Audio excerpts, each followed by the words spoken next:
Welcome to Judaism and Islam, the same system. Both systems take pilgrimages. The Jews travel to Jerusalem for 3 major festivals. The Muslims travel to Mecca to perform Hajj. This culminates into touching a wall for both of these religions. The Jews touch the Western Wall, sometimes called the Wailing Wall. The Muslims touch the Kaaba, or the black stone within the Kaaba. Some of them go so far as to kiss these walls as an act of devotion. Jews do this to fulfill the feasts of Passover, Shavuot, and Sukkot. For Muslims, it's crucial to fulfilling the 5th and last pillar of Islam. In order to obtain salvation, they must perform all of these 5 pillars, according to Islam. Here they are struggling, trying so hard to touch the wall of the Kaaba, but they're packed in like sardines.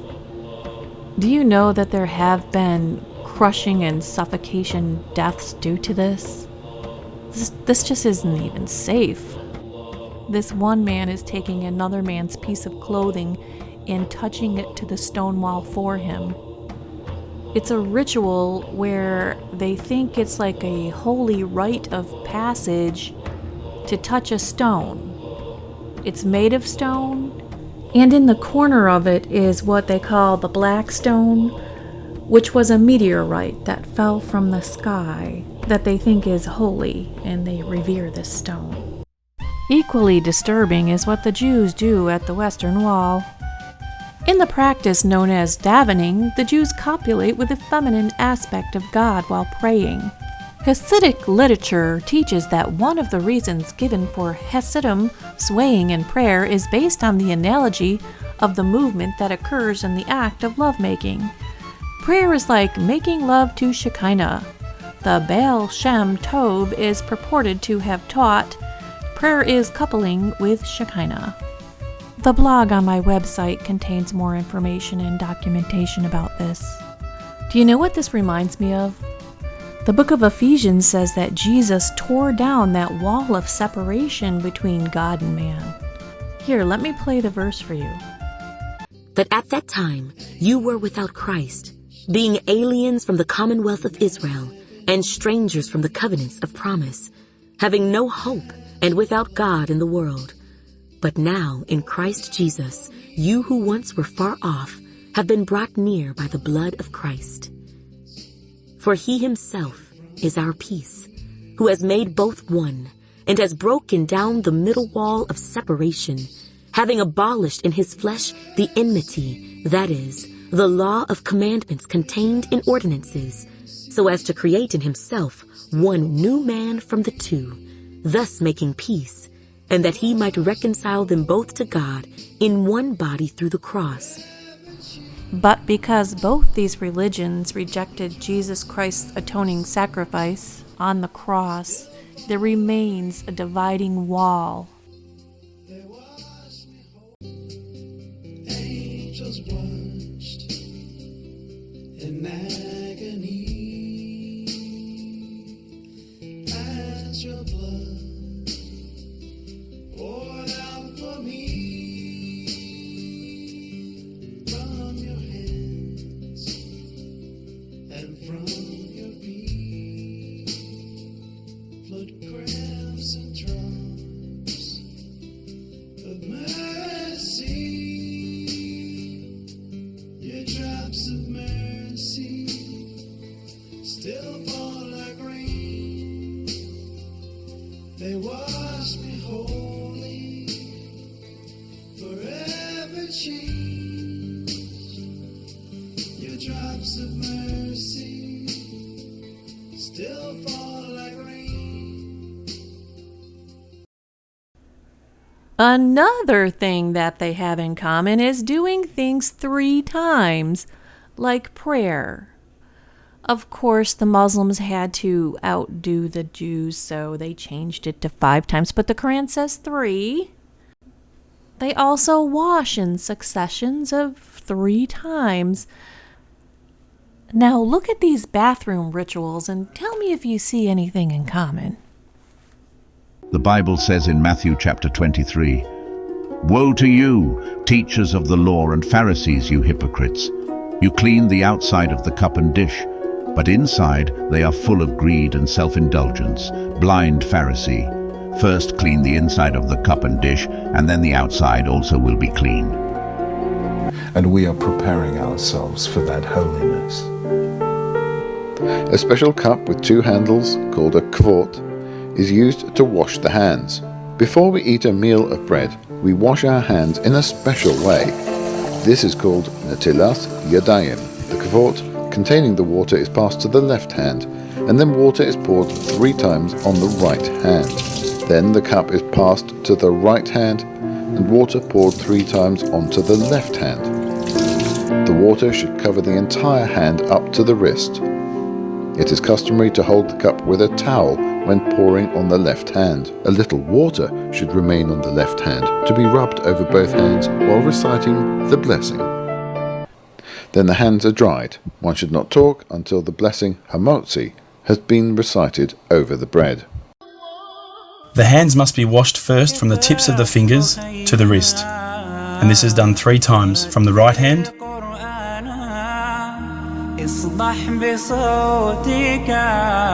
repeating the process for the left hand.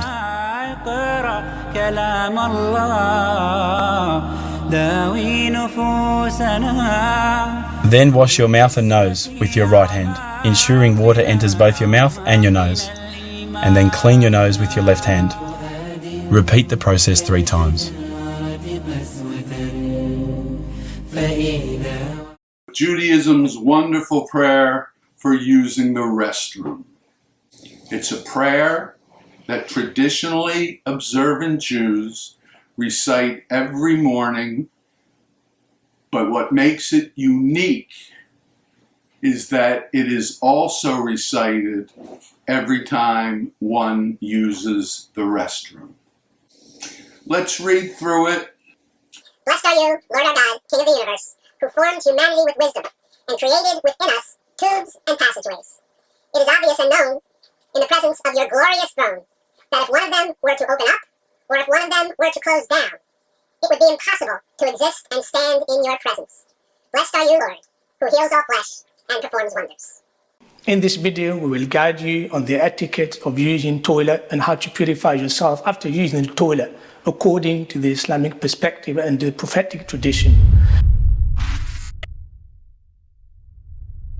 Before we begin, it's important to understand that purifying ourselves from impurity is a condition for our prayers to be valid and accepted by Allah. Negligence in cleaning after using the toilet can also lead to punishment in the grave, as stated by the Prophet Muhammad sallallahu alaihi wasallam. Now, let's discuss the following etiquettes before using the toilet, whilst using the toilet, and after using the toilet. Number 1, say Bismillah. This means in the name of Allah. Number 2, enter with your left foot. Number 3, say the following supplication. Number 4, try not to speak unnecessarily or use your phone while using the toilet. Number 5, sit down and avoid urinating while standing whenever possible. Number 6, avoid facing or turning your back to the Qibla. The Prophet ﷺ said, whenever you go to relieve yourself, neither turn your face nor turn your back toward the Qibla. So they must have to bring a compass in the bathroom to figure out what direction to go in. They have to make sure they're sideways. Number 7, be careful not to let drops of urine land on your clothes or body. Negligence in this regard was mentioned as a reason for the punishment in the grave by the Prophet ﷺ. The Prophet ﷺ said, avoid urine, for most of the punishment of the grave is because of it. So God's going to punish you if you pee on yourself, and this is the number 1 cause of punishment in the grave. Number 8, use your left hand when washing your private parts. The Prophet ﷺ instructed, when one of you goes to relieve himself, he must not touch his private parts with his right hand or wipe it with his right hand. Number 9, clean yourself properly. After relieving yourself, there are 3 options to remove impurities. In any case, wash or wipe off impurity 3 times or more, preferably finishing with an odd number. Aisha radiallahu anha narrated that the Prophet sallallahu alaihi wasallam used to wash his private part 3 times. Number 10, exit with your right foot, following the practice of the Prophet sallallahu alaihi wasallam. Number 11, as you exit, say the following supplication. This means, grant me your forgiveness, O Allah. You can also add, Alhamdulillahi alladhi adhaba anni al-adha wa afani. Remember, my brothers and sisters, the correctness of our prayers depends on our physical purification. So both religions have specific bathroom instructions and prayers and tell you when to use your right and when to use your left and to do things 3 times. I gotta say, the Muslims really have the Jews beat on this one. But you can see the similarities there. Now, for Christians, we don't have any rules about how to go to the bathroom because we don't think God is really interested in how we go to the bathroom. I don't think he's really watching that whole process. Judaism and Islam, the same system. Both religions have a food certification system, which companies have to pay for, which adds to the cost of the food. Just like Islam, where food must be halal, Judaism requires its food to be kosher. We actually have a very long and detailed set of rules specifying which animals we can eat and which we can't. In order for meat to be halal, it must meet several requirements. The animal being slaughtered must be healthy. The butcher, who must be a Muslim, must say a blessing for the animal, turn the animal's head to face Mecca, and slaughter the animal with a quick cut to the throat. The butcher must then drain all the blood from the carcass. The kosher process is very similar, although of course the animal does not have to face Mecca. But I've also heard something about mixing meat and milk. The Torah forbids us to cook and eat meat and milk together, or even profit from them. That's based on the verse, "Thou shalt not cook a kid in its mother's milk." And I bet you've taken that even further. She's right about that. This is a perfect example of how the Pharisees go completely overboard. But there are many laws stemming from the prohibition of meat and milk. We separate our meat and dairy dishes, and even wait a few hours after eating meat before we can eat dairy products. Oh well. As you can see, there's no elaborate instructions here, in the verse above and the verse below. Now, it's mentioned 3 places in the Bible, and it's exactly the same. The rabbis just love making elaborate rules where you just have to go out of your way. Now on to more serious issues. What's your thoughts on halal? Halal certification is the best business ever introduced to the West in the name of religion.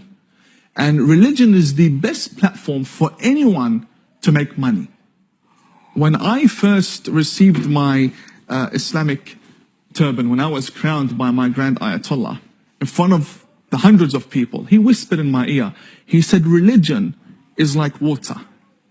You can quench people's thirst with it, or you can drown them. That's what he said to me. Now, making people believe that if they don't buy your products, they will never have a accepted prayer. They'll never be, if they don't eat your products, they will form illegitimate, prohibited flesh that their children will inherit, and then they'll end up in hell because of that. And then making money from that. That is wrong. That's a wrong thing to do. Both religions promote circumcision. The Orthodox Jews have a practice of sucking on the baby's penis in order to suck out the blood after circumcision. Several babies have come down with herpes due to this. Nowhere in the Bible does it say that a grown man should do this. And Islam is guilty of practicing female genital mutilation. Female circumcision is never, ever recommended in the Bible anywhere. There's lots of these testimonies online. I was cut for my future husband, so I don't have sex outside marriage, so I don't enjoy sex. Primarily, my body is just there to carry babies. This is me as a survivor, as a therapist. FGM is not a cultural traditional practice, but actually it's child abuse.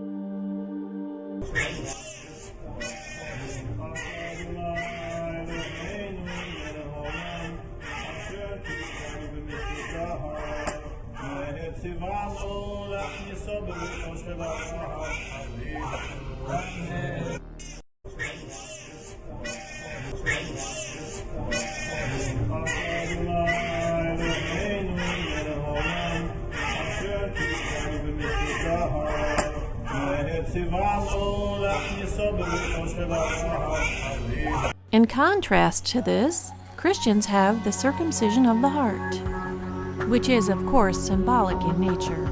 In him you were also circumcised, with the circumcision made without hands, by putting off the body of the sins of the flesh, by the circumcision of Christ, buried with him in baptism, in which you also were raised with him through faith in the working of God, who raised him from the dead.